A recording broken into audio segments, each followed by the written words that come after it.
Olá, pessoal, tudo bem? Hoje eu tenho um convidado mais do que especial, que é o meu colega de trabalho, neuropsicólogo, Jean. É um prazer tê-lo aqui para a gente falar a respeito do que nós amamos trabalhar, a avaliação neuropsicológica no diagnóstico tardio. Obrigada, Jean. Olá a todos, muito obrigado, Marcela, pelo convite. É um tema que eu gosto de falar muito sobre, porque eu tenho percebido que eu tenho trabalhado cada vez mais com essa demanda, avaliação neuropsicológica voltada para adultos, e é muito bom aproveitar esse convite para a gente reforçar a importância desse procedimento para esse público-alvo. Então, muito obrigado pelo convite. Imagina. Olha só, gente, a gente recebe inúmeros contatos de perguntando, né? Mas será que vale a pena fazer a avaliação neuropsicológica quando é adulto? O porquê? Eu já sempre fui assim, como seguir e tudo mais? Hoje a gente tem a resposta, então fiquem ligados que nós vamos falar que sim é importante e o quanto pode mudar a sua vida ou de quem você conhece, né? Jean, na sua prática, como que você observa essa questão da busca, né, da avaliação neuropsicológica do adulto em si? Acho que é importante, Marcela, primeiro a gente fazer uma retomada histórica desse processo de uma busca acentuada hoje de adultos procurando avaliação. Porque nos primórdios da neuropsicologia e da neuropsicologia enquanto prática profissional, né, a avaliação neuropsicológica faz parte disso, nós víamos muito uma demanda elevadíssima de crianças buscando o processo de avaliação, enquanto seus pais, ali como responsáveis legais, ou até a escola como uma fonte encaminhadora muito forte, e na outra ponta da vida, os idosos. Né? Então a gente tinha essas duas fases de desenvolvimento humano buscando frequentemente avaliação neuropsicológica. A primeira fase, a fase da infância, por uma questão de transtornos de neurodesenvolvimento e dificuldades escolares, dificuldades do processo de aprendizagem, e a outra ponta, a ponta do envelhecimento, para a gente avaliar, investigar muito o início Memória. e a evolução dos processos demenciais, né, dos processos neurodegenerativos. Então, se a gente perceber, são duas situações que são atendidas fortemente pelo contexto da neurologia, pelo contexto neurológico. Enquanto que adultos, até adolescentes, adultos jovens e adultos com uma idade mais avançada, ali a partir dos 40, 50 anos de idade, eles ficavam num limbo. Tanto é que no início da nossa prática profissional, a gente não tinha tantos instrumentos de avaliação neuropsicológica que contemplasse essas faixas etárias intermediárias. Então, eles ficavam num limbo em termos de falta de instrumentos apropriados para avaliação nessas faixas etárias, e também eles não eram encaminhados para avaliação. Ou porque não seguiam algum tipo de tratamento, algum tipo de acompanhamento com um profissional especializado, como psicólogo, como médico, um médico especialista, por exemplo, um psiquiatra, ou porque eram acompanhados, mas tanto esses profissionais quanto esses pacientes não percebiam a importância ou não viam que existia a possibilidade de um encaminhamento para uma avaliação neuropsicológica. E eu percebo que hoje isso está mudando. E o quanto que as pessoas estão buscando se entender, buscando. Exatamente. Tem aquelas pessoas que buscam um diagnóstico porque sente que tem alguma coisa de errado e quer realmente entender o motivo, e tem aquelas pessoas que buscam um diagnóstico porque o rendimento caiu tanto no trabalho, ou está tendo tanto problema que precisa significar aquilo. E a gente tem que entender que a avaliação neuropsicológica ela não é somente um diagnóstico, né, Jean? Ela auxilia o diagnóstico. E muita gente fala: nossa, eu pensei que eu ia fazer avaliação neuropsicológica e que eu ia ter a resposta. Tudo bem, a gente direciona, mas só que não necessariamente só a avaliação neuropsicológica fecha o diagnóstico. A gente sabe que muitas vezes a gente precisa, né, de um colega médico, um psiquiatra, um neurologista nesse processo, né? A gente percebe muito, Marcela, nesse ponto que você coloca, que, de maneira geral, a sociedade tem discutido mais sobre saúde mental. A sociedade, os meios culturais. Hoje você vê em muito mais filmes, e muito mais séries, e muito mais produtos culturais mesmo discutindo, falando sobre saúde mental. E não apenas produtos culturais, mas a mídia também. A mídia jornalística, a mídia empresarial. Temos cada vez mais ouvido falar sobre saúde mental na vida adulta. E quando esse adulto ouve alguma coisa sobre isso, ou se percebe na história de um personagem sendo contada numa série, num filme, se percebe em alguém falando sobre isso numa palestra ou até numa entrevista, em algum jornal ou até algum podcast, ele começa a perceber, peraí, aquilo que aquela pessoa está falando, aquilo que aquele personagem está vivenciando, parece um pouco com a minha própria história. Eu começo a identificar pontos da minha história naquilo que está sendo relatado fora de mim. Cria muito essa identificação, né? Cria. E essa identificação mobiliza muito a possibilidade desse adulto, então, opa, eu vou procurar saber mais sobre isso. Eu vou procurar saber mais sobre isso porque parece que isso fala sobre mim. Uhum. Parece que isso ancora alguma característica da minha personalidade que para mim ainda estava muito perdida, que ainda para mim estava muito sem entendimento, sem uma compreensão clara. E hoje as pessoas estão buscando uma compreensão muito clara dos seus funcionamentos. A gente vive numa sociedade, numa vida que é muito corrida, numa vida que nos exige a criação e o exercício de muitos papéis. O papel do trabalhador, o papel do estudante, o papel do dono, dona de casa, o papel do pai, da mãe, o papel do gerenciador de conflitos, o papel religioso, o papel entre as amizades, às vezes até mesmo nas próprias amizades desempenhar vários papéis distintos ali. Então, há um nível de exigência cada vez maior sobre nossos papéis sociais a serem desempenhados. E cada vez que eu vejo que eu não consigo desempenhar bem ou aquém do esperado aquele determinado papel, eu sofro, mas ainda não consigo entender por que que isso está acontecendo. E quando eu vou identificando que, opa, parece que pode ter algum diagnóstico ou algum nome que eu posso dar para isso e que a avaliação neuropsicológica pode promover esse conhecimento para mim, então eu me motivo a buscar avaliação. Então eu vejo, Marcela, que a avaliação neuropsicológica, como você bem disse, não é apenas um processo de chegarmos a um diagnóstico conforme aquilo que a gente conhece tradicionalmente, né? Se a gente contempla um número mínimo de sintomas, a gente recebe um diagnóstico médico, um diagnóstico psiquiátrico ou neurológico. Não se trata disso apenas. Se trata de um diagnóstico de funcionalidade, que no final das contas é promoção de autoconhecimento. E sabe o que é importante falar também, Jean? É que a gente não é um processo único e momentâneo, rápido. Todo mundo fala, nossa, mas é tudo isso de tempo, eu quero algo mais rápido.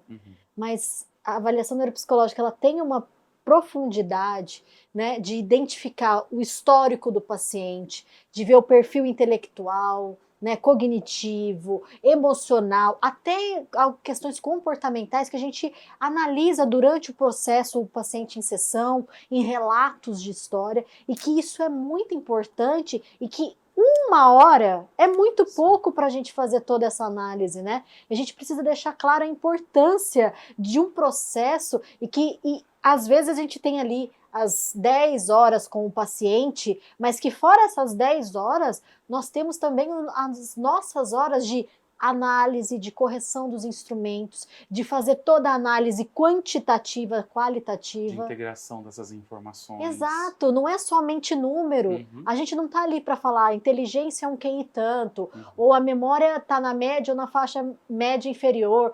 Enfim, a gente está para falar além disso. E eu acho que a avaliação neuropsicológica ela tem que ter esse teor. Então, eu sempre digo, eu acho importante a gente deixar aqui, sempre que procurar um profissional da sua região que faça avaliação neuropsicológica, busque aquele profissional, né, que tem uma expertise, que vai fazer essa análise, que não vai ficar apenas nos resultados quantitativos, porque essa análise é de muita extrema importância, né? Isso que você fala tem uma questão muito fundamental, que é uma mudança de paradigma. Eu percebo também nessa perspectiva histórica, quando a gente começou a se tornar neuropsicólogos, anos atrás, que havia uma necessidade de um neuropsicólogo tomar o seu tempo pela aplicação de testes. Então a gente precisava se cercar do maior número possível de instrumentos de testagem neuropsicológica para que a gente pudesse abarcar as determinadas funções cognitivas do nosso paciente avaliado e a partir do resultado dessa testagem a gente emitisse um diagnóstico, emitisse uma informação neuropsicológica sobre aquele paciente. E hoje em dia esse paradigma tem mudado ainda bem. Como você colocou de forma bastante clara, Marcela, A avaliação neuropsicológica ela é composta hoje por inúmeras fontes de informação. E a testagem neuropsicológica é uma delas. Não estou dizendo aqui que a testagem neuropsicológica não é mais importante. Ela é importante, ela é fundamental. A testagem neuropsicológica, ela nos ajuda a simular alguns espaços que aquela função cognitiva precisa ser manifestada, mas ela não é o todo da avaliação. Hoje a gente tem pelo menos 3 pilares fundamentais de coleta de informações para a gente poder fazer uma boa avaliação neuropsicológica, especialmente com esses adultos que estão procurando a gente hoje em dia. Quais são esses 3 pilares? A própria testagem, uma excelente anamnese, ou seja, a nossa capacidade de fazer uma aprofundada entrevista clínica com o nosso paciente. A gente busca todo o histórico, aquela linha do tempo, né, Jean? É uma remontagem desse histórico. Exato. É a gente estar diante de várias peças de um quebra-cabeça de muitas e muitas peças e remontar junto com o paciente essas informações.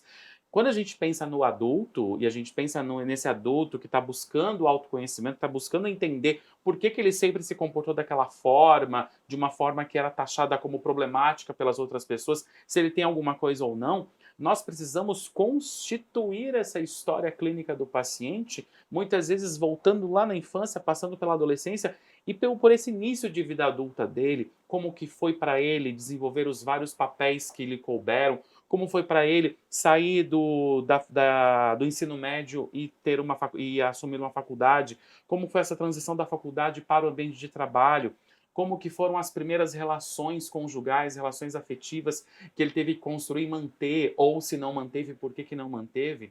Isso não se esgota jamais em 1 ou 2 horas, em 1 ou 2 sessões de avaliação neuropsicológica. E essa entrevista, Marcela, eu vejo, né, essa anamnese, ela não se encerra apenas na primeira sessão com o paciente. Eu acredito muito que exista uma anamnese longitudinal do processo, porque muitas informações o paciente ele não vai trazer para você numa primeira ou segunda sessão, porque primeiro você está ali com uma nova figura para ele, uma figura que está na posição de avaliadora, criando vínculo, criando esse vínculo, criando essa ligação de confiança entre o profissional e o paciente. E aí, quando o paciente se sente realmente vinculado e validado naquele ambiente de avaliação, ele vai conseguir trazer alguns detalhes que podem ser fundamentais e podem mudar a sua perspectiva sobre ele. Agora, se você é uma profissional que é inflexível com isso, ou seja, a anamnese é para ser feita apenas na primeira sessão e ela se encerra ali, você não vai ter a possibilidade de trazer essas informações tão valiosas ao longo do processo e que poderiam mudar todo o seu diagnóstico. Poderiam mudar, inclusive, o planejamento de testes que você poderia colocar para ele nas sessões seguintes. Então, a anamnese é um pilar fundamental de coleta de informações. Que normalmente é a primeira sessão, né? Normalmente é a primeira sessão. Deixa claro aqui para quem nos ouve. Exatamente. Aí, a partir dessa anamnese bem feita, a gente estrutura todo o restante da avaliação, mas para a gente estruturar todo o restante, inclusive o protocolo de testagem, o que a gente vai observar ou não observar com tanta disponibilidade, a anamnese que vai nos dizer isso. Essa boa entrevista clínica que vai nos dizer. Então é ela, um pilar fundamental, a testagem em si e a nossa capacidade de observar comportamento. A nossa capacidade de observação clínica. Que a sensação que eu tenho muitas vezes, Marcela, é que quando nós psicólogos passamos por um curso de especialização em neuropsicologia, nos tornamos neuropsicólogos, a sensação que eu tenho é que a gente esquece um pouco dos fundamentos básicos da nossa formação de base, que é a nossa capacidade de escuta e de observação. Exatamente. Então a gente vai muito imbuído na ideia de que a gente tem que aplicar testes e corrigir testes e aplicar mais testes e aplicar questionários sem ter um olhar crítico sobre isso e sem observar de fato o comportamento desse paciente. E esse comportamento, Jean, não é só no momento ali da aplicação, é durante todo o processo. É desde o primeiro contato do paciente, a forma como ele reage, até nós que temos as secretárias, é importante a gente ter como que esse paciente se comportou, como que ele chegou até o processo para perguntar, toda essa caminhada dele durante a avaliação, não só o momento olho a olho, o momento da sessão em si. Exato, né? Mas quando a gente envia alguns questionários para eles responderem, como eles reagem depois disso, quais são as respostas, eu acho que é um olhar tão mais profundo do que só aplicar teste, que às vezes muita gente se perde. Muita gente se perde porque vai apenas olhar para a pontuação final dos testes ou das escalas que escolheu implementar com aquele paciente e não sabe justificar o porquê que aquela pontuação foi desse jeito. Uhum. Aí você se baseia meramente no que o manual te coloca e diz o seguinte para você mesmo. Ah, se ele chegou a essa pontuação tal, então ele está na classificação média inferior. Mas o que significa essa classificação média inferior para a vida desse paciente? O que significa essa classificação média inferior para aquele momento em que o paciente estava fazendo aquele teste? E não só comparar o paciente com a faixa etária e Exato. escolaridade dele, mas principalmente comparar o paciente com ele mesmo. Exatamente. Porque eu posso ter um paciente que tem toda a testagem, ou praticamente toda ela, numa pontuação média superior. Média superior até superior. Mas determinadas pontuações, determinados instrumentos, ele pontua no nível médio. E aí você vai analisar isso, se você analisar apenas comparando ele com outras pessoas da mesma idade, da mesma escolaridade, é como se ele estivesse funcionando dentro dos padrões da normalidade. Mas se você faz uma comparação dele com ele mesmo, aquilo que se espera dele é um funcionamento médio superior a superior. Aquilo que já está na média pode configurar de forma intraindividual, ou seja, numa comparação dele com ele mesmo, pode configurar um problema.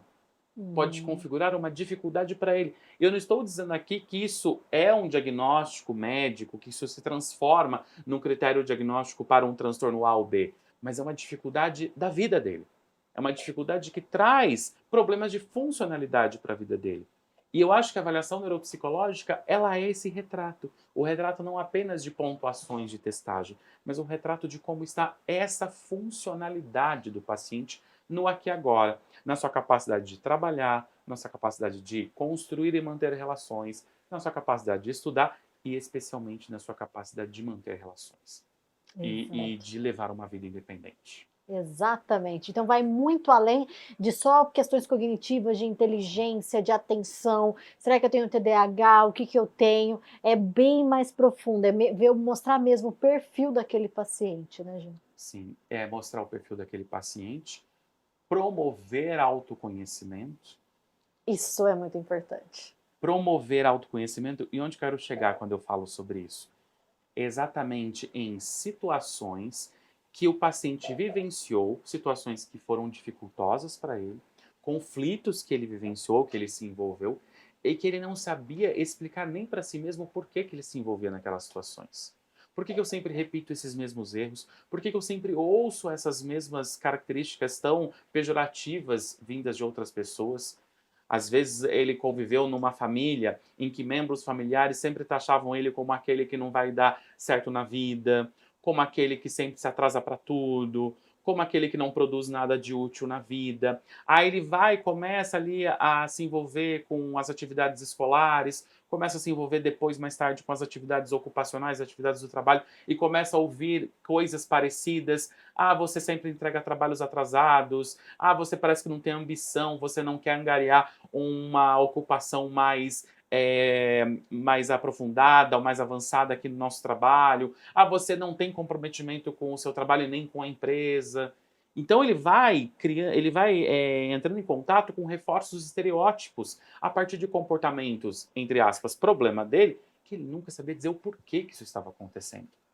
E ele vem aí para um processo de avaliação neuropsicológica, muitas vezes, como a gente está discutindo aqui, tardio, mas é aquele velho ditado, né? Antes tarde do que nunca.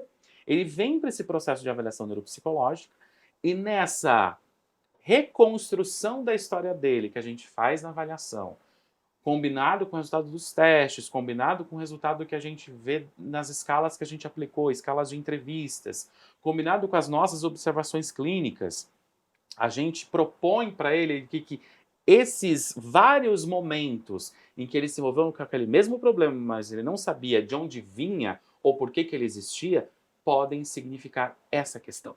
Exatamente. E principalmente o quanto que as pessoas, após a avaliação neuropsicológica, pelo menos ao meu ver, eles começam a falar, meu Deus, como que muitas coisas fizeram sentido, muitos comportamentos, muitas atitudes, muitas reações, assim, até mesmo como, por que que eu não ia bem na escola, ou por que eu tinha essa dificuldade social. Então, a avaliação, ela traz esse autoconhecimento que a gente tem muito isso em comum como profissionais, né, Jean? De trazer para o paciente esse perfil dele, porque Exato. a gente vê como que a gente consegue fazer um tratamento mais assertivo, mais diretivo, realmente assim, de acordo com aquela necessidade daquele indivíduo único e exclusivo, né?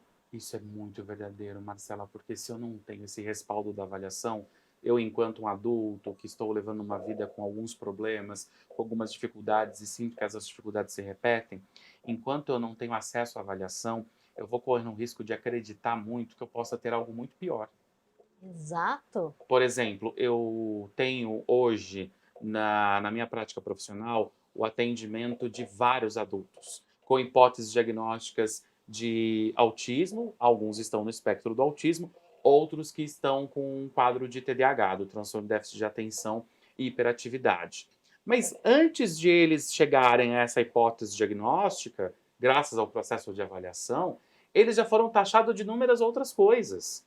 Além de tudo que eu falei antes, né, o que é atrasado, o que não presta para nada, o que não vai ter ambição na vida, também já receberam titulações como: ah, é o paciente com algum nível de ansiedade mais patológica, é o paciente com depressão, é o paciente louco, é o paciente bipolar, é o paciente taxado com uma categoria diagnóstica que nunca coube a ele de verdade. Não, E ele vai somando problemas e vai acreditando nisso. e muitas vezes, Jean, não tem nada disso. Não. Porque tem gente que fala, não, mas eu tenho alguma coisa. E a avaliação neuropsicológica mostra também que pode ser não ser autismo, pode não ser TDAH, pode não ser bipolar, transtorno de ansiedade generalizado, depressão, ou um transtorno de personalidade, enfim, toda a gama que nós temos de transtornos, que pode ser que aquela pessoa tenha um staff mental por causa de trabalho, pode ser que tenha algo emocional envolvendo, mas que Uhum. ainda não é um quadro psiquiátrico e que vai muito além de só um diagnóstico. E aí tem um outro problema, Marcela. Quando essa pessoa recebe um diagnóstico errôneo em algum momento do seu passado, ela começa a fazer o que naturalmente? A buscar tratamentos e intervenções voltadas para esse diagnóstico. Então, se ela receber um diagnóstico de, vamos colocar aqui, bipolaridade, de transtorno bipolar, ela vai sempre procurar intervenções voltadas para essa hipótese. E as intervenções não vão resolver, não vão trazer algum grau de retorno à funcionalidade para ela, porque ela não tem transtorno bipolar. E isso é tão comum quando a gente chega na Muito. avaliação. Até nós já ouvimos, você sabe, na nossa prática, um caso da paciente com autismo falar que foi diagnosticada com fibromialgia, com outras milhares de coisas por causa de um quadro específico do autismo. E aí você precisa criar técnicas de relaxamento, e você precisa tomar ansiolíticos, e você precisa se adequar ao antidepressivo, mas isso só vai funcionar até a página 2. Isso não vai trazer melhora de qualidade de vida, de fato, para esses pacientes. Pior, para alguns podem gerar efeitos colaterais que esses pacientes vão se sentir mais perdidos ainda. Poxa vida, eu estou seguindo um tratamento que é o recomendável para aquilo que me disseram que eu tenho, mas não está funcionando.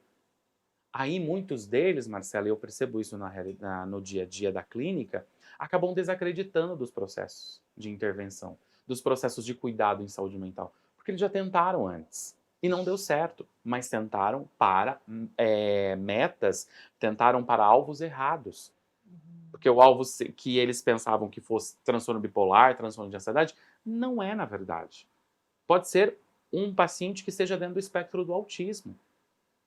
Mas espectro do autismo é uma condição que hoje em dia nós estamos falando muito mais sobre ela. Hoje em dia nós estamos discutindo muito mais, tanto do ponto de vista leigo quanto do ponto de vista científico. Sim. Hoje em dia nós estamos tendo muito mais ferramentas para a gente pensar em um perfil, em múltiplos perfis cognitivos associados ao espectro do autismo. Anos atrás isso não era possível. Anos atrás isso não era acessível para a grande maioria da população. E o que sobrava, então, para a grande maioria da população? Se eu tenho essa sensação de estar isolado socialmente das pessoas, então pode ser que eu esteja deprimido, porque é o que as pessoas falam para mim. Se eu tenho essa tendência a não entender como que o outro está se comunicando comigo, e aí eu penso uma outra coisa diferente do que ele está pensando, então eu posso estar ficando louca, eu posso estar entrando numa crise psicótica, porque é o que as pessoas falavam para mim na época. Os rótulos. Os rótulos. A gente precisa desapegar dos rótulos. E se a gente não desapegar, a gente constrói toda uma identidade pessoal ao redor desse rótulo. Então, se sempre me disseram que eu sou uma pessoa que é atrasada para tudo, que não serve para nada, que sempre entrega tudo atrasado, que é disfuncional, eu vou me tornar essa pessoa, eu vou começar a me comportar para confirmar essa crença. Porque é a crença que sempre me disseram que eu sou. É o rótulo que sempre me disseram como me identificar. Não recebi outra informação do meio externo para me dizer, você tem essas questões, você pode ter outras. Aí a importância do autoconhecimento, que a gente Exato. sempre fala. E a avaliação neuropsicológica, Marcela, é muito promotora desse autoconhecimento, se ela for feita nesse sentido que a gente colocou. No sentido não apenas de aplicação de testes e de correção de testes e de resumir a experiência cognitiva do paciente em pontuações, em resultados quantitativos, mas de entender isso compreensivamente, numa aliança entre o que você obtém de informações da entrevista, da sua observação, da testagem e também da possibilidade de você poder entrevistar, conversar com outras pessoas que convivem com esse paciente. E sabe o que é importante? O que eu vejo na minha prática? Que o profissional, que ele tem esse olhar mais aprofundado, que ele consegue trazer esse autoconhecimento para o paciente na avaliação neuropsicológica, é aquele profissional que, primeiramente, troca experiência, que eu acho que não tem preço, a troca de experiência entre profissionais, e também aquele profissional que se aprimora cada vez mais em entender a individualidade de cada paciente. A avaliação neuropsicológica não é etapas de uma indústria que precisa fazer, não, cada indivíduo é único. Perfeito. E quando a gente olha para isso, é a diferença. E eu acho que nós estamos caminhando para isso, né, Jean? Isso que me motiva. Nós estamos vendo colegas de trabalho nessa linha, né? E isso é muito o que nos une, eu e você como profissionais, né? Dessa Sim. busca de poder oferecer esse autoconhecimento para esses pacientes. Isso que você coloca é um valor profissional para mim que é indiscutível e é inegociável, que é o valor do compartilhamento de informações, do compartilhamento de experiências entre profissionais que fazem a mesma coisa, a avaliação e a reabilitação neuropsicológicas. Como você bem colocou, a gente não está lidando com uma massa de pacientes que obtém o mesmo perfil cognitivo. A gente está lidando com diversas individualidades. Mesmo se eu pego dois pacientes da mesma idade, com o mesmo nível de escolaridade, no mesmo nível socioeconômico, com os mesmos recortes sociais, duas pessoas dentro do espectro do autismo. Se eu pego essas duas pessoas com características muito parecidas e com o mesmo diagnóstico nosológico que é o transtorno do espectro do autismo, elas podem se revelar muito diferentes funcionalmente. E o objetivo de tratamento, de trabalho, totalmente diferente também. É singular. Sim. Eu não vou criar um objetivo de tratamento para o autismo, para o TDAH, é para o autismo naquela pessoa. Porque tem uma questão muito importante também aqui, Marcela, que quando você levanta uma hipótese diagnóstica, muito provavelmente você está com o transtorno do espectro do autismo, você tem esse funcionamento, não estou dizendo para ela que ela se resume a isso. Essa é uma das condições dela.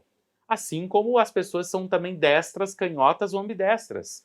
Mas o fato de você ser destro ou de você ser canhoto não resume toda a sua personalidade nisso. É uma das suas características. Assim como esse diagnóstico também é uma das suas características. E por isso que toda a reabilitação e as intervenções necessárias posteriormente à avaliação, elas precisam ser singulares, porque elas estarão voltadas àquele diagnóstico e mais a toda a experiência singular daquele paciente. É por isso que aqui, nós no Instituto, trabalhamos com um processo, um tratamento individualizado.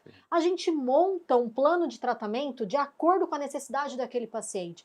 Muita gente pergunta, mas quanto que é a psicoterapia, quanto que é a reabilitação? A gente não trabalha mais dessa forma. A gente trabalha num plano de intervenção, porque a gente coloca um período, a gente coloca metas, a gente coloca objetivos E a gente sabe que muitas coisas podem mudar no decorrer do caminho, mas que aqueles objetivos traçados, aquelas metas traçadas, a gente consegue entregar para o paciente e fazer mudança na vida dele. E principalmente do autoconhecimento.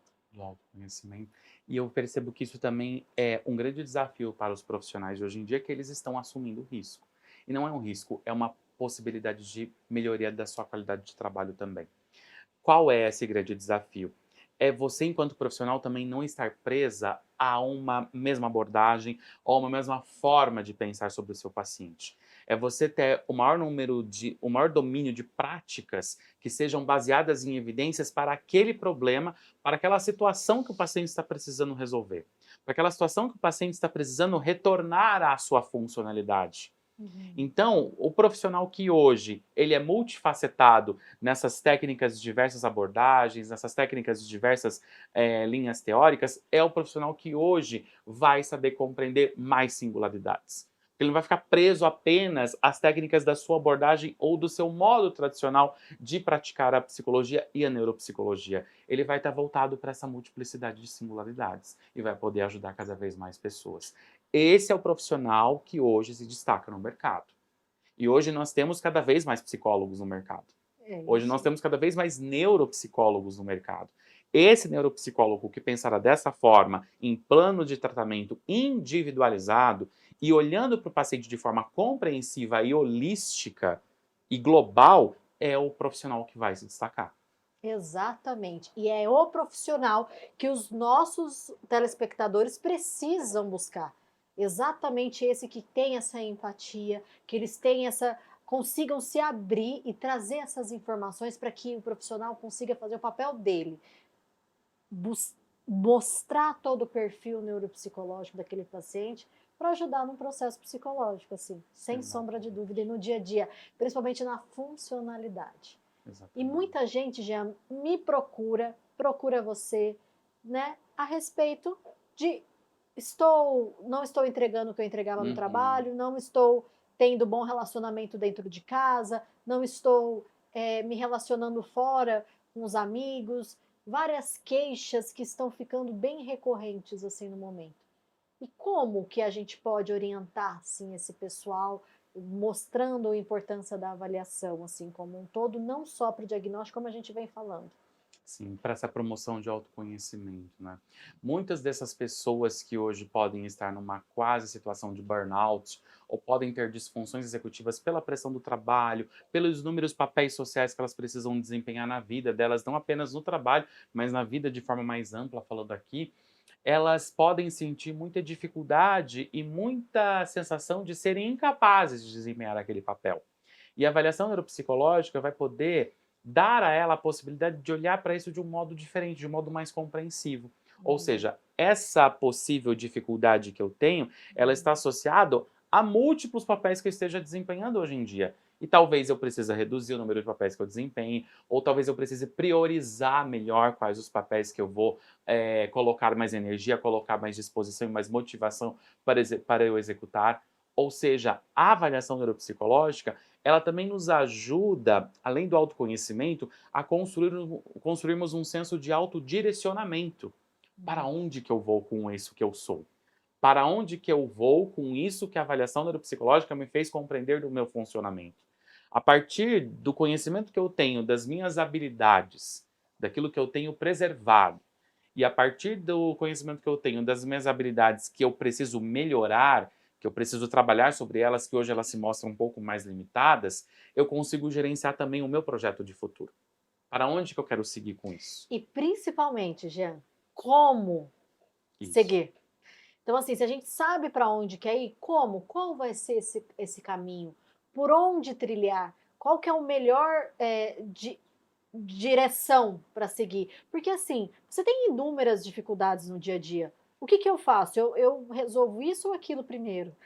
E uma coisa importante falar, problemas, se alguém viver e falar que não existe problemas, isso não é uma vida normal. Os problemas existem exatamente porque eu sempre falo. Ou a gente aprende, ou a gente acerta. Não existe erro. O erro é aprendizado, entendeu? E se a gente não consegue ter a capacidade de resolver os problemas, eles vão se acumulando. E na medida que eles se acumulam, a gente tem uma sensação de se perder no Uhum. meio deles, de Uhum. não saber hierarquizar qual é o mais importante e qual é o menos importante, porque tudo acaba sendo importantíssimo. Tudo acaba sendo urgentíssimo quando a gente acumula esses problemas.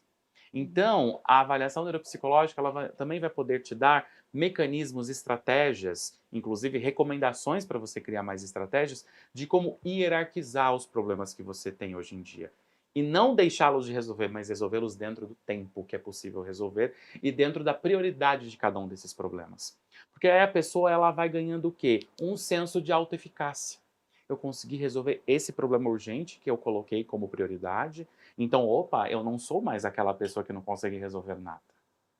Eu não sou mais Exatamente. aquela pessoa que não consegue dar conta das coisas. Eu consegui resolver. Então eu vou ganhando mais motivação e mais engajamento para resolver os próximos da minha lista. E aí eu vou deixando as coisas mais fluídas. E aquela sensação de que tudo é urgente, de que tudo está aqui no meu pescoço quase me matando, vai passando. Com certeza. E eu acho que aí já é importante a gente deixar claro, porque muita gente me pergunta, Uhum. pergunta aqui para nossos colaboradores, né, que estão no atendimento, por que esse valor da avaliação neuropsicológica? Eu acho que é bom deixar claro que é um investimento que Isso. cada um faz em si. Que a avaliação neuropsicológica, principalmente no diagnóstico tardio, com o adulto, não é algo que se faz todo ano ou a cada 6 meses. Não, é diferente, né, da infância e da fase do envelhecimento, que necessita, às vezes, um acompanhamento. Não, aquela avaliação vai trazer tanto conteúdo para a vida daquele paciente que tem que pensar assim, nossa, é um investimento de tempo, de dedicação, que eu preciso ter além de qualquer outro investimento monetário. E Sim. que todo profissional bem capacitado e que está disposto a buscar esse processo dedicado, ele tem um valor agregado. Pense sempre nisso. Não busque por preço. Busque pela qualidade, principalmente pela empatia, porque a gente sabe que às vezes tem uma empatia, né? Exatamente. E a gente precisa investir nisso, né? E nós, enquanto promotores de empatia com os nossos pacientes. Se não houver empatia e vinculação, não tem trabalho. Mas isso que você coloca, Marcela, é muito engraçado. Eu tenho muitos pacientes que, no começo do processo, quando vêm me buscar, e eu falo sobre o valor, falo sobre todo o investimento que é feito, elas se assustam com o valor, às Uhum. vezes acabam tentando negociar, e sempre é possível fazer negociações, mas o valor inicial sempre é assustador para a grande maioria. E eu falo, nesse sentido, hoje eu estou propondo para você um investimento em saúde mental. Uhum. E eu gostaria muito que você tivesse tido acesso a esse procedimento, que é a avaliação, muito tempo antes na sua vida. Quanto antes, melhor, não é? Eu Por- sempre falo isso. Exato, quanto antes melhor. E eu gostaria muito que você tivesse tido acesso. Você não conseguiu ter acesso antes e muitas dificuldades se acumularam na sua vida. E eu lamento muito por isso. Mas o procedimento da avaliação, ele vai ser a porta de entrada para isso começar a se resolver. Isso eu posso te garantir, porque o processo de avaliação é um processo de autodescobrimento, de autoconhecimento. Então, você quer embarcar comigo nisso? E aí eu mobilizo o paciente nesse sentido, ele faz o trabalho e lá no meio, para o final do trabalho, ele fala assim para mim: Poxa, Jean, eu estava desconfiando do valor, eu estava ali com medo de não poder bancar o valor desse trabalho e hoje eu sei que o valor dele, que não é financeiro, mas é o valor para minha vida, é muito maior. É isso, é essa voz que eu ouço sempre, essas palavras, quando os pacientes O fazem a O avaliação. próprio paciente comenta: como eu gostaria de ter feito isso antes. E o melhor, eles começam a indicar para falar, fizeram diferença na minha vida. Isso, Então eu acho que é importante deixar isso do quanto é a mudança, porque isso. o que me motiva a acordar todos os dias, já, e vir até a clínica, atender os pacientes, supervisionar os casos que tem aqui, enfim, é realmente a mudança que gera na vida das pessoas. Isso daí é a minha maior motivação. Eu falo que eu não conseguiria me aposentar tão cedo, porque eu gosto muito do que eu faço. E acredito, eu vejo nos seus olhos, tanto que a gente tem muito em comum, o quanto isso também é motivador para você, né? É promotora de saúde mental. Sim. E não apenas a avaliação neuropsicológica por si só promove autoconhecimento. Ela promove também o direcionamento das melhores intervenções possíveis. Uhum. Da intervenção que é para o seu caso singular e específico. Você hoje não vai sair daqui tentando atirar para todos os lados e tentando ver qual é o remédio ou qual é a estratégia que eu vou fazer, que eu vou assumir que vai dar certo para mim. Hoje você vai com o melhor apontamento possível. Buscar aquelas intervenções que são mais fidedignas ao seu caso e que trazem mais evidências para o seu perfil.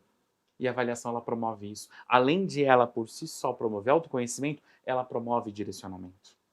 E isso é Exato. valiosíssimo para o nosso paciente, porque ele vem perdido muitas vezes. Muitas vezes. Ele vem para a avaliação, ele vem para você muitas vezes com uma última tentativa de se ajudar. Eu ouvi isso de muitos pacientes adultos. Sim, e o quanto que parece que é a última, a Exato, última cartada. exato. E fala assim, mas eu apostei tanto. Mas tem que lembrar que não é só a avaliação que vai auxiliar nesse processo. Às vezes a gente vai precisar de outros colegas de trabalho. Por exemplo, num diagnóstico de dislexia, que a gente sabe que precisa de um colega fono também para um processo. Enfim, de outros inúmeros diagnósticos ou até visões diferentes, né?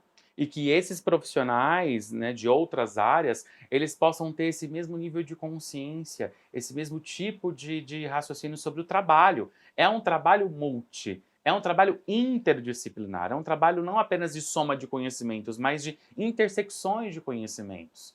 Porque a gente não pode trabalhar com o paciente retalhado. Ah, eu cuido da linguagem, já eu aqui cuido da funcionalidade, já eu aqui como psicólogo cuido da questão comportamental, mas o paciente é uno, é um só. Uhum. Ele não é só linguagem, ele não é só funcionalidade, ele não é só comportamento, ele é tudo isso e mais um pouco. Então, cada profissional precisa também olhar para esse paciente como um ser de múltiplas características e que esse profissional não pode apenas pegar um recorte desse paciente para tratar, para cuidar. E É o todo. é o todo. E quando que eu vou conseguir essa visão do todo do paciente? Quando eu tenho esses outros profissionais, tanto colegas psicólogos quanto neuropsicólogos, mas também colegas de outras profissões, que cuidam desse paciente e integram suas informações e compartilham suas visões daquele paciente. É uma prática compartilhada o tempo todo. E isso que Exatamente. realmente também diferencia o nosso trabalho. Exato, e eu falo o quanto que é importante, porque, por exemplo, às vezes tem um médico que acompanha mais tempo aquele Uhum. paciente, ou tem um psicólogo que acompanha mais tempo aquele paciente, e toda a informação que a gente consegue a mais, isso agrega. E eu acho que é importante trazer esse processo em si. A gente começa com a avaliação neuropsicológica, com a anamnese, que é a coleta de dados da história do paciente, a aplicação dos testes, que são os instrumentos que vai avaliar atenção, memória, inteligência, raciocínio, enfim, linguagem, diversos. E também nós temos a correção dos instrumentos em que o paciente não participa, mas a gente faz o processo interno de análise dos instrumentos, elaboração do laudo e depois a devolutiva, onde a gente explica todo esse processo. A gente entrega, explica e direciona o melhor caminho para aquele paciente. Então, é um processo que não é da noite para o dia, mas que a gente faz com muito carinho, né, Jean? Muito carinho, muita atenção, muita dedicação, muito esforço próprio. Eu vejo que nós, neuropsicólogos, vejo isso por mim, por você, por vários nossos colegas, a gente também entrega muito das nossas vidas pessoais para esse trabalho ser bem feito e poder alcançar essas pessoas. É como você falou, quanto mais esse trabalho bem feito e compreensivo alcançar mais pessoas, mais eu estarei me sentindo útil enquanto psicólogo, enquanto neuropsicólogo. Senão eu não estaria aqui. Porque é realmente um promotor de mudança e de boa qualidade de vida.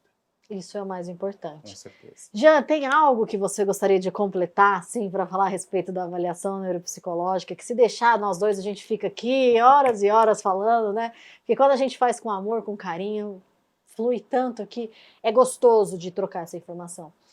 O que você gostaria de completar das pessoas que estão ouvindo, que pode ser tanto os pacientes como os colegas de trabalho que também querem aprimorar a atuação, né? Eu gostaria muito que essa nossa conversa ela pudesse alcançar um maior número de pessoas que compartilham dos nossos valores e compartilham dessa visão que nós temos do exercício da profissão do neuropsicólogo. Ou seja, do quanto que é importante nosso exercício profissional, do quanto que ele precisa ser responsável, do quanto que ele precisa ser tanto ético quanto compreensivo com o nosso paciente e do quanto que ele é um promotor de saúde mental. Eu acho que a grande ideia aqui é a gente trabalhar o conceito de promoção de saúde mental. E a avaliação neuropsicológica, ela pode servir para esse objetivo. Então, que essa mensagem poderosa da nossa conversa aqui, que a gente falou de vários detalhes sobre isso, alcance o maior número de pessoas e que elas, assim como nós aqui, podemos nos sensibilizar para a importância do nosso trabalho, da importância do vínculo com o nosso paciente e da importância de dedicar esse tempo e essa energia para construir uma boa avaliação neuropsicológica. Aquela que entenda o paciente em todas as suas potencialidades, em todas as suas dificuldades, em toda a sua singularidade e promova a qualidade de vida e bem-estar. Eu acho que é muito possível e eu não apenas acho, eu tenho certeza diante das nossas práticas profissionais. Exato, eu faço das minhas as suas palavras, que o nosso objetivo é mudar a mudança na saúde mental das pessoas e que elas comecem o quanto antes. Sim. Que não existe ser tarde ou não ser o tempo ideal ou vou deixar para depois. O momento sempre é agora. Jean, agradeço muito a sua participação, principalmente a confiança em nosso trabalho aqui, de estar junto nesse processo. Conte sempre comigo, estamos juntos. Muito obrigado, Marcelo. Obrigado a todos. Obrigada, pessoal. Espere o próximo episódio e deixe aqui os seus comentários. Até mais.